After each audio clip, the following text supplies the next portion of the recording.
Assalamu alaikum wa rahmatullahi wa barakatuh. Bismillahir Rahmanir Rahim. Alhamdulillah wa salatu wa salamu ala rasulillahi wa ala alihi wa sahbihi ajma'een. My brothers and sisters, continuing the acts of worship that we have been doing in Ramadan, post-Ramadan, some of these acts of worship, we would be able to do them exactly the way we were doing them in Ramadan, and some of them we won't. I give you an example, the issue of fasting. We cannot keep on fasting after Ramadan the same way that we were fasting in Ramadan, because the day of Eid alone happens to be a day when fasting is prohibited, and thereafter to fast every single day of the whole month besides the month of Ramadan is against the sunnah of the Prophet Muhammad, peace be upon him, and the scholars have spoken about the ruling, but we are not supposed to be doing that. So when it comes to prayer, that is something very interesting. Would you not agree that salah is one of the 5 pillars of Islam? And amazingly, there are 5 prayers. So one of the 5 pillars, and there's 5 prayers. And it's spaced out during the day. You have the pre-sunrise prayer. That is known as salatul Fajr. Allah Almighty wants us to get up. If we've been getting up through the month of Ramadan for prayer, for food, for so many other things, we've been engaging in a lot of goodness and extra voluntary prayer in Ramadan. Surely if we had to get up just for 4 units of prayer, it's not much, but the getting up is the difficult part. The washing yourself is the difficult part. Making it to the masjid is a difficult part. But even if you were reading at home for any valid reason, still it's not that easy. So the Prophet Muhammad, peace be upon him, tells us the 2 units of Fajr Sunnah that you pray just before the compulsory one has a reward, because it is better than the whole world and whatever it contains. Rak'ata al-Fajri khayrum min ad-dunya wa ma fiha.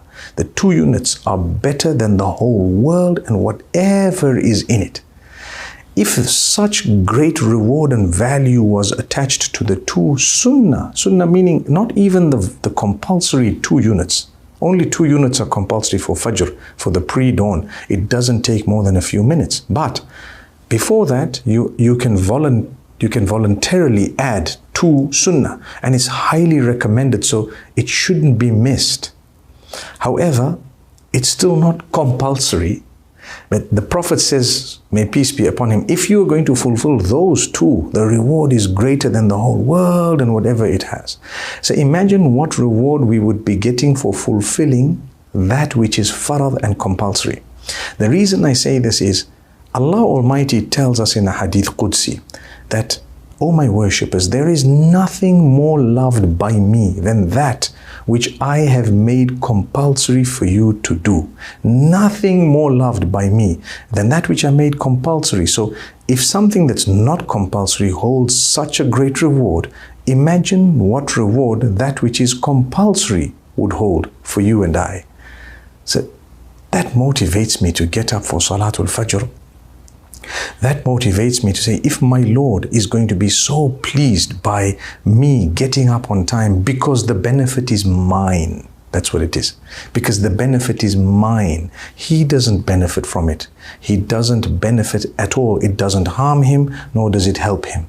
If you fulfilled it or did not fulfill it for Allah, it's all the same. But for us, we would earn the pleasure of Allah. Yes, indeed, He would be happy if we did it. Absolutely. But the benefit is ours, not His. So if Allah's ready to give me such a great reward for something, surely there has to be a massive benefit for me. Take a look at the world. People get up so early in the morning to do their stretches. They get up to do their exercises. They get up to do their breathing, their early morning jog. And these are people at times not even believers. They probably don't even know about the 5 pillars and about the salah and its timing. But we who are believers, we know the timing, but we don't appreciate it until we're told by someone whom we think is professional. Well, the most professional of all was the Prophet Muhammad, peace be upon him. Take a look at his words, his teachings, amazing. Here he is telling us that the 2 units of prayer hold such a great reward. Get up early and fulfill them. So after Ramadan, I'd like to continue with my acts of worship, starting with my 5 daily prayers. I'm going to make sure that I get up on time no matter what. The difficult part is to get up, to wash up, and then to stand and pray. And sometimes people might want to go back to bed, although depending on your time zone and when you got to go to work and what responsibilities you have and so on, it's not recommended to sleep after salatul Fajr, although it's not prohibited. You may do so if need be, or if you're living in a time zone where the timing is quite awkward. May Allah make it easy for us. Then you have